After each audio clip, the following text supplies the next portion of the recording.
సీత, అదిగో అత్తయ్య గారు వస్తున్నట్టున్నారా? నా అదృష్టం ఇలాగ ఉంటే ఏం చేస్తాం? అదృష్టం కాదత్తయ్య గారు, ఆ భగవంతుడి ఆశీర్వాదం. మనం అనుకున్నట్టుగా దీపాలు వెలిగించాము. మీరు కూడా 2 దీపాలు వెలిగించారు కదా. ఇదిగో అమ్మా.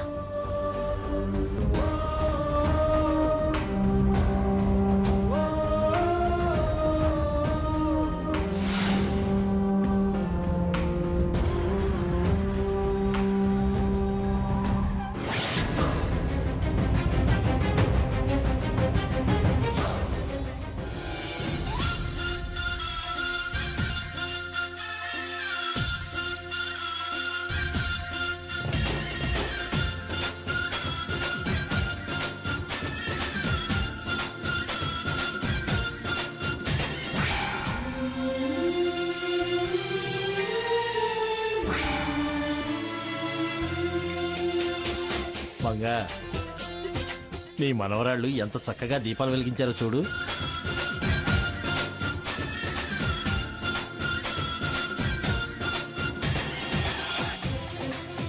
ఎంత చక్కగా దీపాలు వెలిగించారే. ఆ జ్యోతుల్లాగానే చక్కగా మీ జీవితాల్లో కూడా కలకాలం వెలుగు నిండుతుంది.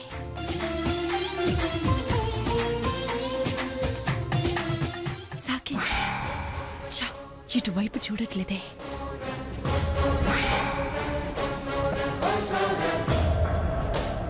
సాకేత్,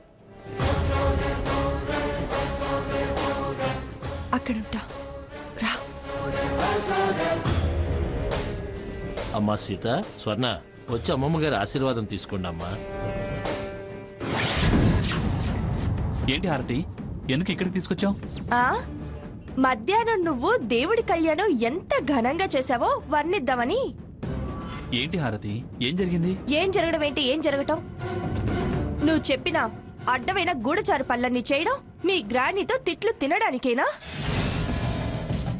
నేను నీ వెనకాల పడి తిరిగేది? ఇప్పుడు మా గ్రాని ఏమన్నా తిట్టిందా? నేనేం తిట్టలేదుగా. తిడితే కాని నువ్వు చెప్పిన పని పూర్తయినట్ట? అసలు ఏం మాట్లాడుతున్నావు నువ్వు? ఏం మాట్లాడావు, ఏం చేస్తున్నావు అని నువ్వు కాదు, నేను నిన్ను అడగాలి. మీ ఆవిడ చేసే పూజలు వ్రతాలు నీ చేతికి మట్టంటకుండా చెడగొట్టే కిరాయి విలన్నా నేను? నువ్వేమో సంతోషంగా పెళ్ళాన్ని పక్కన కూర్చోపెట్టుకొని దేవుడి కళ్యాణాలు చేస్తూ పుణ్యం మూటగట్టుకుంటావు. నేనేమో నిన్ను కట్టుకోవాలన్న ఆశతో పాపం మూటగట్టుకోవాలా? నేను ఈ గుళ్ళో నిన్న చెప్పినట్టు మనం జంటగానే తిరిగి వెళ్ళాలి. ఇక్కడే నా మెళ్ళో తాళి కట్టాలి, ఇక్కడే నా మెళ్ళో తాళి కట్టాలి, ఇక్కడే నా మెళ్ళో తాళి కట్టాలి.